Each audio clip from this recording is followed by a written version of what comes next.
ವೀಕ್ಷಕರ ನಮಸ್ಕಾರ. ಜಾಗತಿಕ ರಾಜಕಾರಣದಲ್ಲಿ ಅಮೆರಿಕ ಏಕಾಂಗಿಯಾಗುವ ಲಕ್ಷಣಗಳು ಕಾಣಿಸತೊಡಗುತ್ತಿದ್ದಂತೆ ಅಧ್ಯಕ್ಷರಾಗಿರುವ ಡೊನಾಲ್ಡ್ ಟ್ರಂಪ್ ಅವರು ಈಗ ಯು ಟರ್ನ್ ತೆಗೆದುಕೊಂಡಿದ್ದಾರೆ.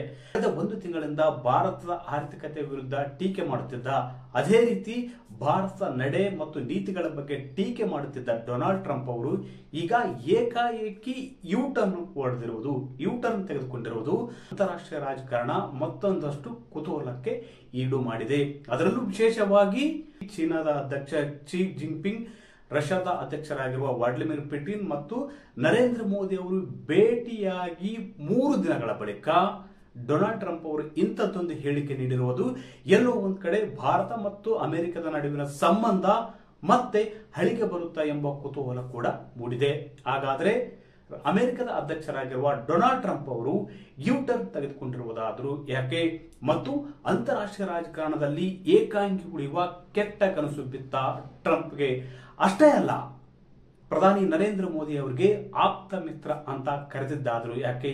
ವೀಕ್ಷಕರೇ, ಕಳೆದ 3-4 ದಿನಗಳ ಹಿಂದೆ ಚೀನಾದಲ್ಲಿ ಶಾಂಘೈ ಸಹಕಾರ ಒಕ್ಕೂಟದ ಒಂದು ಶೃಂಗಸಭೆ ನಡೆಯಿತು. ಈ ಒಂದು ಶೃಂಗಸಭೆಯಲ್ಲಿ ಪ್ರಧಾನಿ ನರೇಂದ್ರ ಮೋದಿ ಅವರು ಮತ್ತು ರಷ್ಯಾದ ಅಧ್ಯಕ್ಷರಾಗಿರುವ ವ್ಲಾಡಿಮಿರ್ ಪುಟಿನ್ ಮತ್ತು ಚೀನಾದ ಅಧ್ಯಕ್ಷ ಕ್ಸಿ ಜಿನ್ಪಿಂಗ್ ಅವರು ಒಂದೇ ವೇದಿಕೆಯಲ್ಲಿ ಕಾಣಿಸಿಕೊಂಡು ಕೈಕುಲುಕಿ ಮತ್ತು ಆತ್ಮೀಯವಾಗಿ ಮಾತನಾಡಿರುವುದು ಇಡೀ ಜಾಗತಿಕ ರಾಜಕಾರಣದ ಗಮನ ಸೆಳೆದಿತ್ತು. ಎಲ್ಲೋ ಒಂದ್ ಕಡೆ ಈ ಮೂವರು ನಾಯಕರು ಅಂತಾರಾಷ್ಟ್ರೀಯ ರಾಜಕಾರಣವನ್ನು ಹೊಸ ದಿಕ್ಕಿನತ್ತ ಕೊಂಡೊಯ್ಯುತ್ತಾರೆ ಎಂಬ ಚರ್ಚೆಗಳು ಕೂಡ ಈಗಾಗಲೇ ಶುರುವಾಗಿವೆ.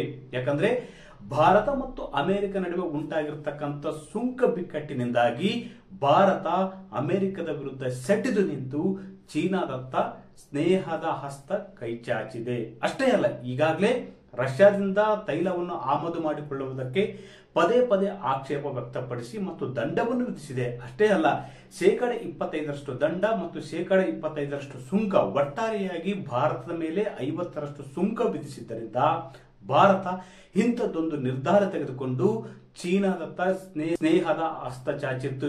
ಹೀಗಾಗಿ ಕಳೆದ ವಾರವಷ್ಟೇ ಶಾಂಘೈ ಸಹಕಾರ ಒಕ್ಕೂಟದ ಒಂದು ಶೃಂಗಸಭೆಯಲ್ಲಿ ಪ್ರಧಾನಿ ನರೇಂದ್ರ ಮೋದಿ ಅವರಿಗೆ ಅದ್ದೂರಿಯಾಗಿ ಸ್ವಾಗತ ನೀಡಲಾಯಿತು.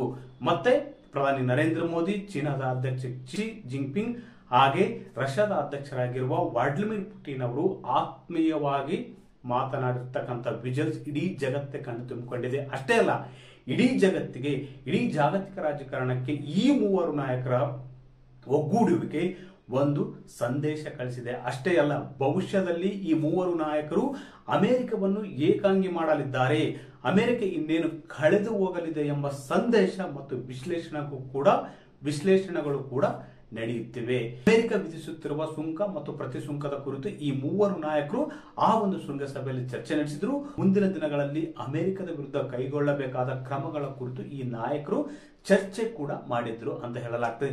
ಇದಾದ ಬಳಿಕ ಅಂದ್ರೆ 2 ದಿನಗಳ ಹಿಂದೆಯಷ್ಟೇ ಡೊನಾಲ್ಡ್ ಟ್ರಂಪ್ ಅವರು ಭಾರತ ಮತ್ತು ರಷ್ಯಾವನ್ನು ಚೀನಾಕ್ಕಾಗಿ ಬಿಟ್ಟುಕೊಟ್ಟಿದ್ದೇವೆ ಎಂಬ ಮಾತನ್ನು ಹೇಳಿದ್ರು. ಆದ್ರೆ ಈಗ ಮತ್ತೆ ಯು ಟರ್ನ್ ತೆಗೆದುಕೊಂಡಿರ್ತಕ್ಕಂಥ ಡೊನಾಲ್ಡ್ ಟ್ರಂಪ್ ಅವರು ಭಾರತ ಪ್ರಧಾನಿ ನರೇಂದ್ರ ಮೋದಿ ಅವರು ತಮಗೆ ಆಪ್ತ ಮಿತ್ರ ಅಂತ ಕರೆಯುವ ಮೂಲಕ ಯು ಟರ್ನ್ ತೆಗೆದುಕೊಂಡಿದ್ದಾರೆ.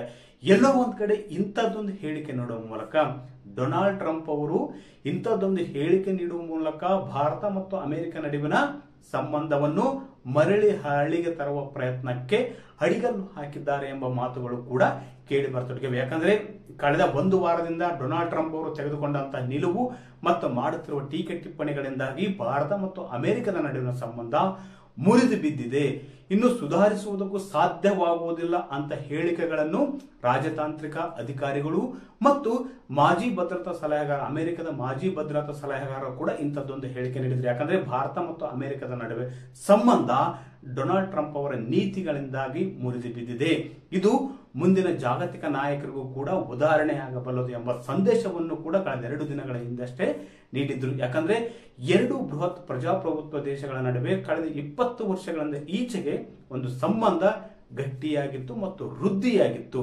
ಬಹುತೇಕ ಈ 2 ಪ್ರಜಾಪ್ರಭುತ್ವ ದೇಶಗಳು ಒಂದಕ್ಕೊಂದು ವಿಶ್ವಾಸವಿಟ್ಟುಕೊಂಡು 2 ಒಟ್ಟಿಗೆ ನಡೆಯುವ ಒಂದು ಪ್ರಯತ್ನ ಮಾಡಿದ್ವು. ಆದರೆ ಏಕಾಏಕಿ ಉಚ್ಚಾಟ ಮತ್ತು ಅತಿರೇಕದ ನೀತಿ ನಿಲುವುಗಳು, ಡೊನಾಲ್ಡ್ ಟ್ರಂಪ್ ಅವರ ಉಚ್ಚಾಟದ ಅತಿರೇಕದ ನೀತಿ ನಿಲುವುಗಳು ಭಾರತಕ್ಕೂ ಕೂಡ ಭಾರತ ಹಿತಾಸಕ್ತಿಗೂ ಕೂಡ ಧಕ್ಕೆ ಉಂಟು ಮಾಡಿತು. ಇದರಿಂದಾಗಿ ನರೇಂದ್ರ ಮೋದಿ ಅವರು ಒಂದು ಅಮೆರಿಕಕ್ಕೆ ತಿರುಗೇಟು ನೀಡುವ ನಿಟ್ಟಿನಲ್ಲಿ ಶಾಂಘೈ ಸಹಕಾರ ಒಕ್ಕೂಟದ ಒಂದು ಸಭೆಯಲ್ಲಿ ಭಾಗವಹಿಸಿದ್ರು.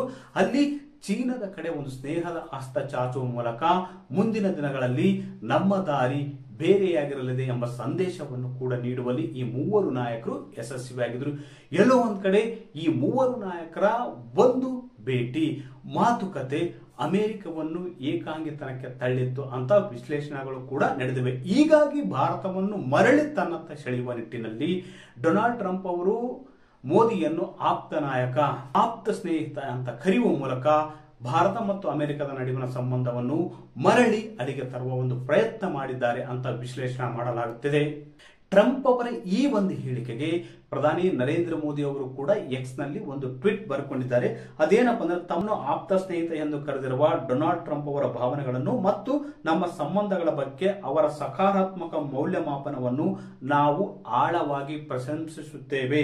ಅಲ್ಲದೆ ಈ ಭಾವನೆಯನ್ನು ನಾವು ಸಂಪೂರ್ಣವಾಗಿ ವಿನಿಮಯ ಮಾಡಿಕೊಳ್ಳುತ್ತೇವೆ ಅಂತ ನರೇಂದ್ರ ಮೋದಿ ಅವರು ಒಂದು ಟ್ವೀಟ್ ಕೂಡ ಮಾಡಿದ್ದಾರೆ.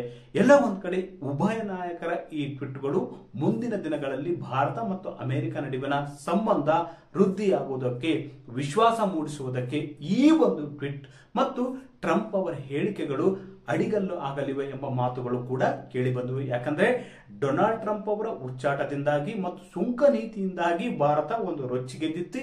ಹೀಗಾಗಿ ಒಂದು ದೃಢ ಹೆಜ್ಜೆ, ಪ್ರತ್ಯೇಕ ಹೆಜ್ಜೆ ತುಳಿಯುವ ನಿಟ್ಟಿನಲ್ಲಿ ಚೀನಾದ ಕಡೆ ಒಂದು ಹಸ್ತವನ್ನು, ಸ್ನೇಹದ ಹಸ್ತವನ್ನು ಚಾಚಿತ್ತು.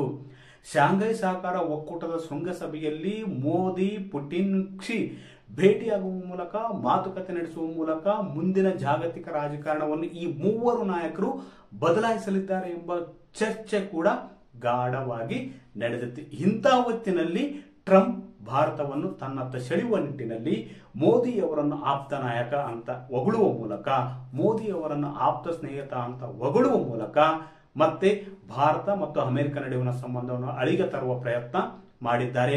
ಒಟ್ಟಾರೆಯಾಗಿ ಮುಂದಿನ ದಿನಗಳಲ್ಲಿ ಇದು ಯಾವ ಸ್ವರೂಪದಲ್ಲಿ ಬದಲಾಗಲಿದೆ, ಮುಂದಿನ ದಿನಗಳಲ್ಲಿ ಈ ಒಂದು ಹೇಳಿಕೆ ಯಾವ ಸ್ವರೂಪದಲ್ಲಿ ಬದಲಾಗಲಿದೆ ಮತ್ತು ಸುಂಕವನ್ನು ಇಳಿಸಲಿದ್ದಾರಾ? ಅದೇ ರೀತಿ ರಷ್ಯಾದಿಂದ ಭಾರತ ತರಿಸಿಕೊಳ್ಳುತ್ತಿರುವ ತೈಲದ ಮೇಲಿನ ದಂಡ ಈಗಾಗಲೇ ಅಮೆರಿಕ ವಿಧಿಸಿದೆ. ಈ ದಂಡವನ್ನು ರದ್ದು ಮಾಡಲಿದ್ದಾರೆ ಎಂಬುದು ಕೂಡ ಇಲ್ಲಿ ಕುತೂಹಲ ಆಗಿರ್ತಕ್ಕಂಥ ವಿಷಯ. ಒಟ್ಟಾರೆಯಾಗಿ ಡೊನಾಲ್ಡ್ ಟ್ರಂಪ್ ಅವರ ಈ ಟ್ವೀಟ್ ಇದೆಯಲ್ಲ, ಅಮೆರಿಕ ಮತ್ತು ಭಾರತ ನಡುವಿನ ಸಂಬಂಧವನ್ನು ಸುಧಾರಿಸುವ ನಿಟ್ಟಿನಲ್ಲಿ ಮತ್ತು ವಿಶ್ವಾಸವನ್ನು ಗಳಿಸುವ ನಿಟ್ಟಿನಲ್ಲಿ ಇಂಥದ್ದೊಂದು ಟ್ವೀಟ್ ಮಾಡಿದ್ದಾರೆ, ಇಂಥದ್ದೊಂದು ಹೇಳಿಕೆ ನೀಡಿದ್ದಾರೆ ಅಂತ ಹೇಳಲಾಗ್ತಿದೆ. ವೀಕ್ಷಕರು, ಈ ಮಾಹಿತಿ ಇಷ್ಟವಾದಲ್ಲಿ ವಿಡಿಯೋ ಶೇರ್ ಮಾಡಿ, ಲೈಕ್ ಮಾಡಿ, ಕಮೆಂಟ್ ಮಾಡಿ.